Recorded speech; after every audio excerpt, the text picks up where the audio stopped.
బీజేపీలో జోష్, మహారాష్ట్రలో విజయంతో క్యాడర్లో కొత్త ఉత్సాహం. త్వరలో రాష్ట్రంలో స్థానిక జీహెచ్ఎంసీ ఎలక్షన్స్ కలిసి వస్తుందని నాయకులు కార్యకర్తల ధీమా. మీరు ఏం కలిసి రావాలన్నా, మీరు ఏమన్నా ప్రజల కోసం కొట్లాడితే వస్తుంది. మీరు తన్నుకుంటే బీఆర్ఎస్తో కలిసి ఉన్నారన్న ఆ పాయింట్ని కనుక మీరు ఇంకా పూర్తిగా తీసుకోలేకపోతే, అంటే దాని నుంచి బయటపడకపోతే మళ్ళీ మీకు అదే చాలా దారుణంగా ఉంటుంది. ఎందుకంటే మీకు 8 సీట్లు ఎందుకు వచ్చినాయి?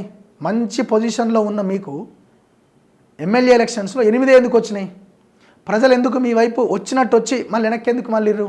కేసీఆర్ని ఓడగొట్టాలంటే అమ్మో వీళ్ళు ఏదో డేంజర్లో ఉన్నారని భావించారు. ఎందుకు? కవితను అరెస్ట్ చేయలేదని.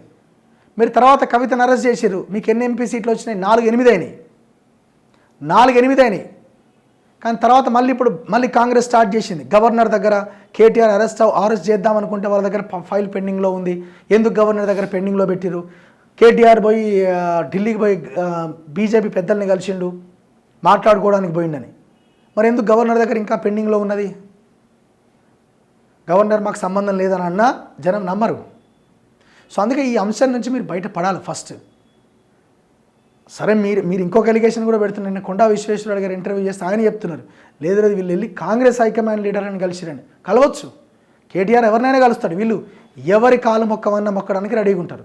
సో కాంగ్రెస్ నాయకులను కలిసి BJP Congress face to face ఫైట్లో బీజేపీకి ఎక్కువ అవకాశాలు ఉంటాయి. కాబట్టి బీఆర్ఎస్ బతకాలి అన్న ఆలోచన రేవంత్ చేయకపోయినా రాహుల్ గాంధీ చేస్తాడు. రాహుల్ గాంధీ రేవంత్ని ఆపుతాడు అరెస్ట్ కాకుండా అని బీజేపీ ఇప్పుడు అంటున్నది. ఏది ఏమైనా ఎవరు బీఆర్ఎస్తో అంటగాగిరనే ఆలోచన జనానికి వచ్చినా వాళ్ళకి అర్థమైపోతారు. సో మీరు ఫస్ట్ దాని నుంచి బయటపడాలి. అండ్ మీ లీడర్లు మీరే తనకదస్తున్నారు కదా.